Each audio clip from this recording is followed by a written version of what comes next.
Итак, дорогие дамы и господа, мы идем далее. У нас очередной поединок. Бой пройдет в весовой категории до 77 килограммов.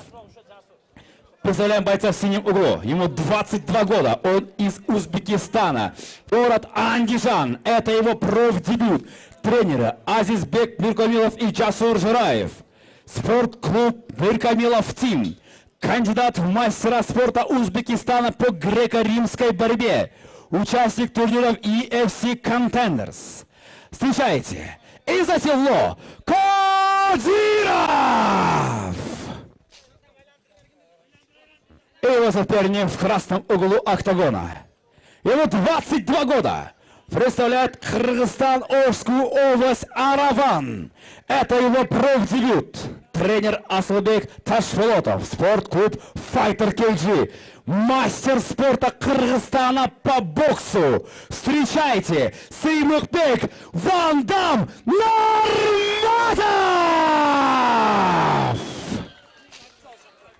Бойцы на середину.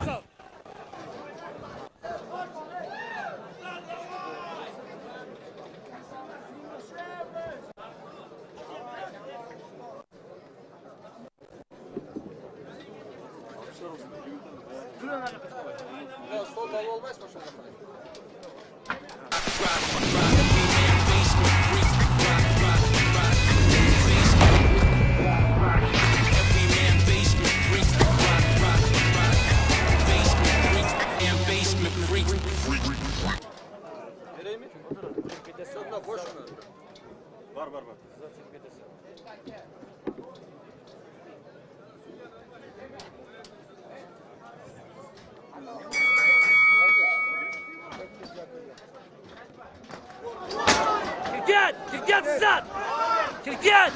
Bas endi, bas! Bas! Ol, молодец, sol! Мирбек Нурматуллов. Исмаил Садулаев. Ha, endi tayindan chiqarma. Ur, loks ur, ash qo'ling bilan ur, ash qo'ling bilan urib tur. Chap qo'ling bilan urib tur. Ha, mana to'y urib tur, mana to'y urib tur. Mana to'y urib tur. Ha. Zo'rsan, sizlar. Zo'rsan. Ha. O, mahinde. Mashinde, zo'rsan. Изатилло Кадиров, Сыймыкбек Нурматов. У нас, как говорил мой коллега Аскат Жолдашбеков, это, друзья, зрелище, которого ждут многие.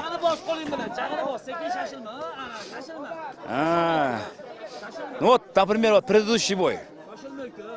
Асхат, как ты думаешь, какой он получился, и вот решение само, и в целом вот Ахурбек Хамидович, да, и Арген Толегулу, какой они бой провели, вот какое у тебя вообще мнение по этому поединку?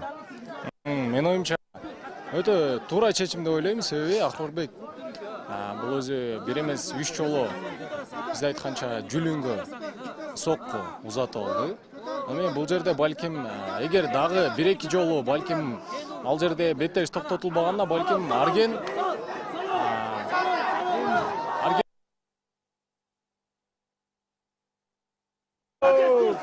бул жерде мен Аргенди айтканча бул жерде өтө сом беттеш жүрүүдө өтө соккулар жаап Өзбек мушкери бул жерде өтө үстөнлүктү алууда.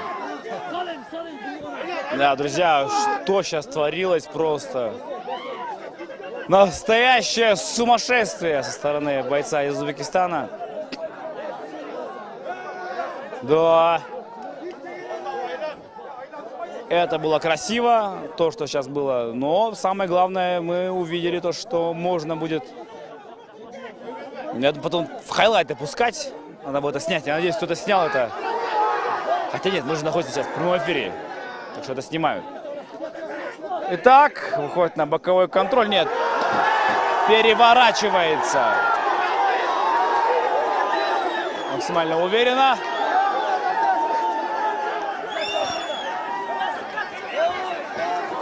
Секундант Хазыев. Секундант. Кызылгурч, секундант, орнуңузга.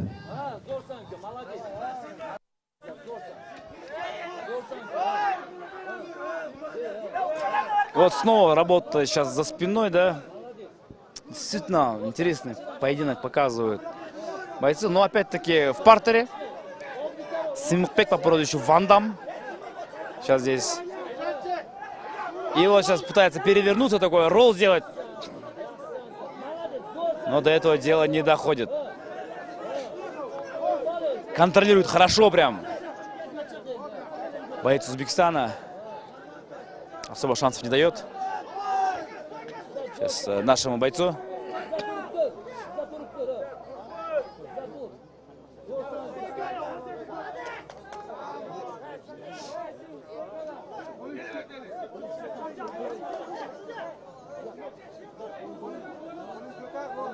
Итак, там покраснение, да, кровь видна на лице. У бойца из красного угла. Такое лицо потрепанное уже.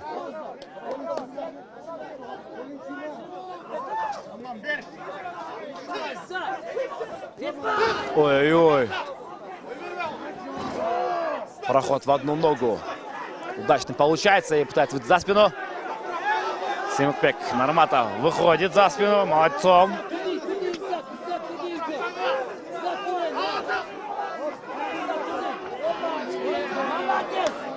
Отличная работа.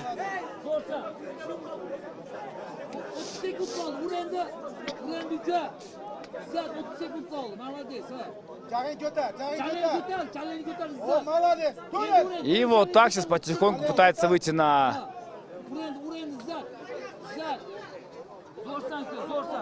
полный контроль и забирает full mount.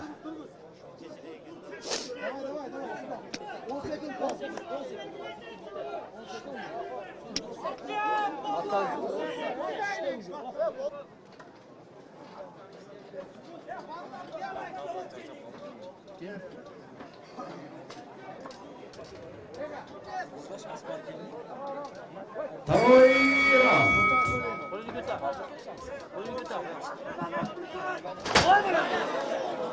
Так, вот здесь спотыкается Симыкбек Вандам. Ты думаешь, Асхат, такой вопрос, да? Чего не хватает сейчас?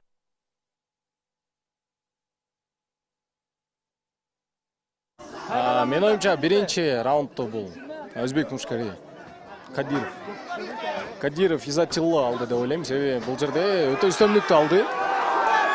Себеби Изатилла мен оюм бир аз жаш жагынан дагы чоңураак экен, жана тажрыйбасы дагы бир аз чоңураак. Ал эми биринчи раунд албетте Изатилла алды, себеби стойкада дагы, туруу абалында дагы, партерде дагы өзүн мыкты деңгээлде көрсөтө алды.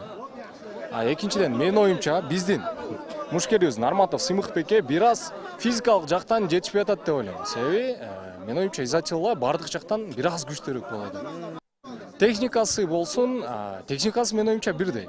Күчү, стойкадан болсун, партерден болсун, экөөнүн күчү бир. Бирок тилекке каршы физикалык жактан бир аз Изатилла өзбек мушкери бир аз биздин мушкерибизден караганда үстөмдүк кылууда.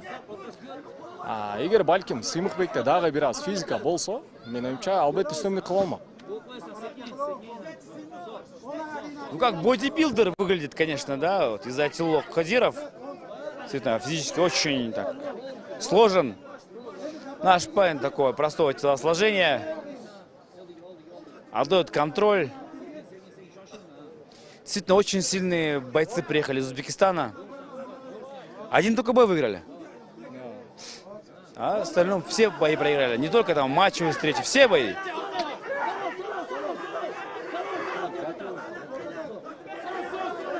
Осторожно, нужно смотреть. И здесь опять-таки закрывает замок, но можно вырваться. Голову налево поворачивает хорошо прям.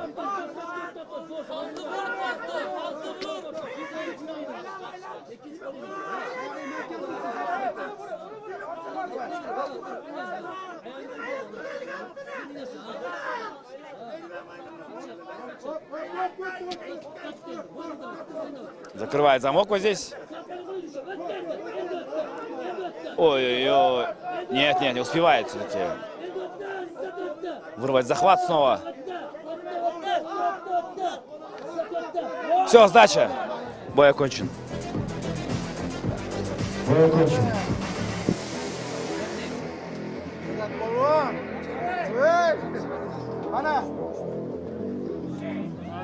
Салават Улу Медет. Тяжелый бы.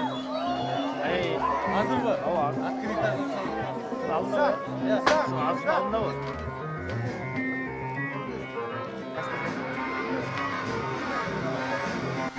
Kimden çıkar? Артына. Yok.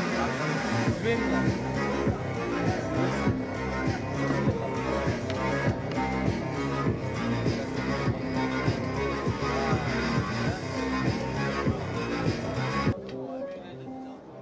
Дорогие дамы и господа, у нас есть победитель.